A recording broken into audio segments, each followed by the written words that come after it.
Red Bermudas, 1978 to 80.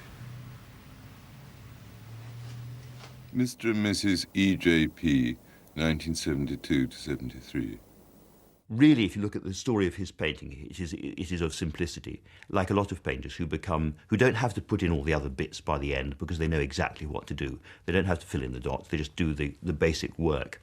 And that's true of painters like Titian, it's true of painters like Matisse, and it's true of Howard Hodgkin. His early pictures are very, very elaborate. Lots and lots of washes and lots of changes of colour, colour obliterated by colour, lots of splodges, lots of zigzag designs, lots of lines, and bit by bit by bit, he realises, I don't need all that stuff. I just need that extraordinary smoky green emerald with some bright light showing through it, and I need a little bit of scarlet there and so forth. So it's radical simplification. Over the decades, Hodgkin has routinely turned down requests from the BBC to be filmed at work. But then, in 2006, to the complete surprise of Imagine presenter Alan Yentob, Hodgkin picked up his paintbrush in front of the camera. It was our last day of filming, and just when it seemed that Howard had typically contrived to have the last word, something extraordinary happened. He did exactly what he said he never would. He picked up a paintbrush and prepared to paint.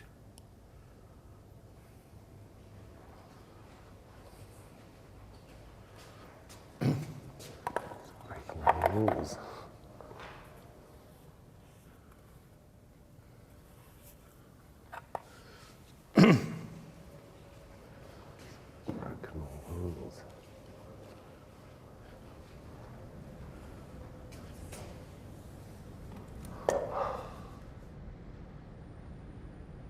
I wonder what will become of that. And people say, how do you do it? Because I don't know. I really don't. When I go to sleep at night, I work, which causes all sorts of problems. But I can't say what's going on in my head because I don't know. What I do know about is what I can do with the results.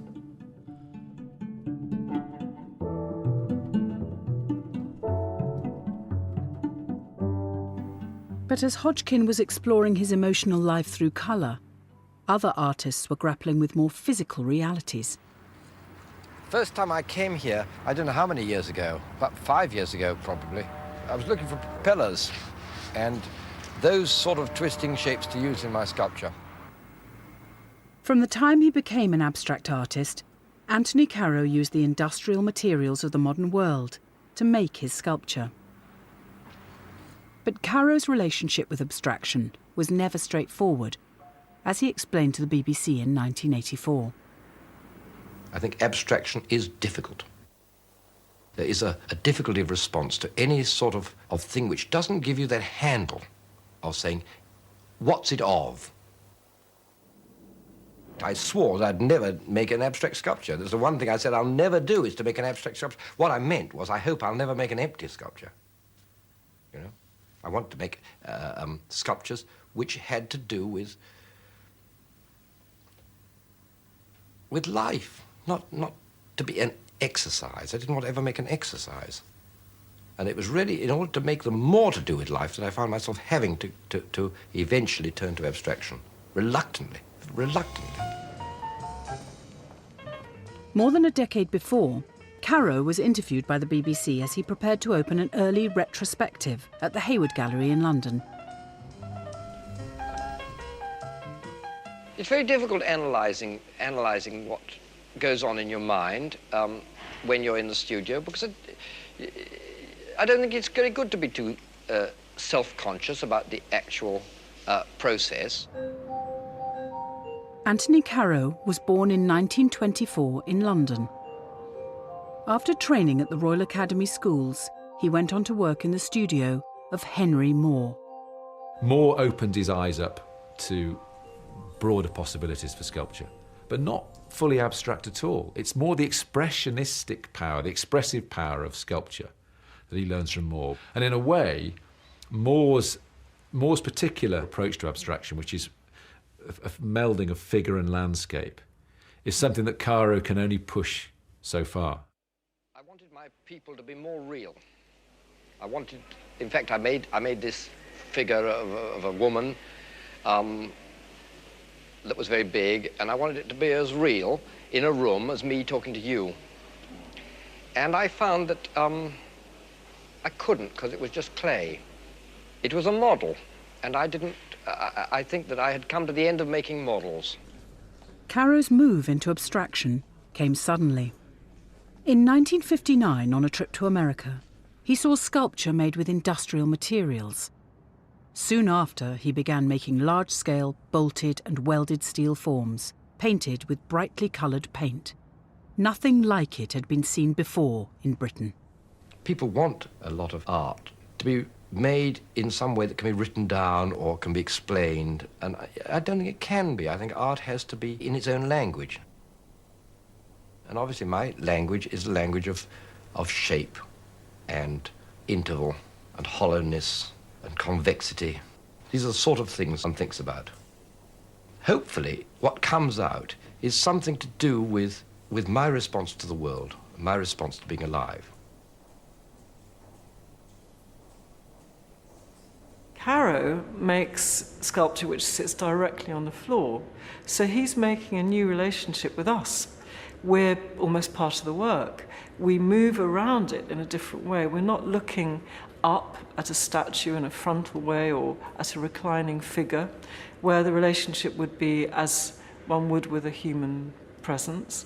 No, we're actually being asked to see this work from many different vantage points. Where is the front? We don't know. And that's another really exciting thing about his work, is that he opens up all of these different dimensions to understanding the work. It changes as we move around it. Through the 1960s, Caro taught at the highly influential St Martin's School of Art. Well, have you tried to tell me? Yes, well, I'm trying at the moment. Yes. I don't know, it's about to find out. Well, I mean, good luck. If you succeed, well, good luck. But it seems to me that you're going to be in a lot more trouble trying to sell your art before you're ready than if you were digging roads. He was a very generous-spirited man, and he was a very great teacher. Gilbert and George were students of his for a time, and they told me a story that he'd said to them when they left St Martin's School of Art. I rather hope you don't succeed, but I have a strong feeling you will. Good luck. And they liked the politeness, they said, of that. But he then asked me later, he said, "Oh, how are Gilbert and George?" And I said, "Oh, no, they're very well." And he said, "Do you think they're great artists?" I said, "I do, Tony, yeah, I do." And he went, "Good for you," and left it at that. Caro always faced any criticism with good humour. In 1980, it fell again to the BBC's Tea Time Nationwide programme to take abstract artists to task when it brought Caro to meet students at a West London college who were using one of his public sculptures as a bike rack. This isn't like any bicycle rack you've ever seen, because this is a sculpture. It was constructed by world-famous sculptor Anthony Caro. It cost £15,000, but as far as the students of this college are concerned, it makes a far better bicycle rack than it does a work of art. But the subtleties of Caro's work is lost on the students, and back in Hammersmith, the temperature's rising.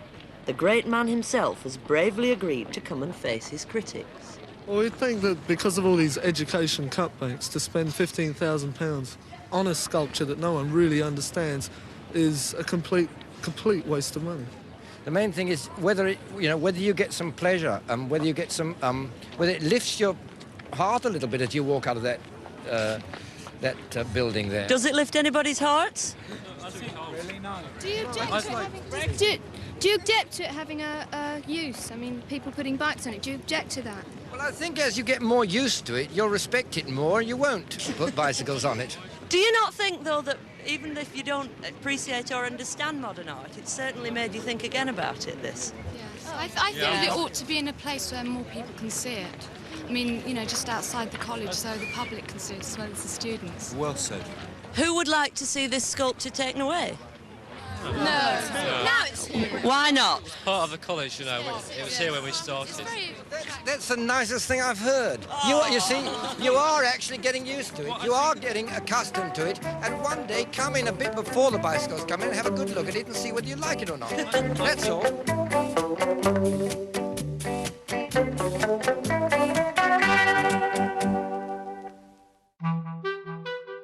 Anthony Caro was one of the last of a generation of British artists that made the decisive move from figurative art to abstraction.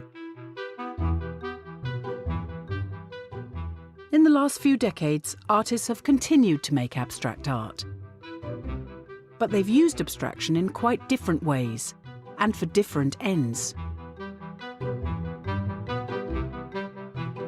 Abstraction is fully integrated into the language of visual art to the extent that it's just one element in an artist's armoury. Artists like the sculptor Anish Kapoor have used the language of abstraction to create new forms of expression. Damien Hirst made his spot paintings that are now amongst the most famous abstract art of recent years. And more recently, the Turner Prize was awarded to Richard Wright, who creates elaborate abstract designs that he paints directly onto the walls of the gallery. But the old opposition between figurative and abstract art seems to be over. We live in an art world that has this bewildering variety of things that we call art. And in that bewildering variety of activity, abstraction, which was once such a powerful word, now, I suppose,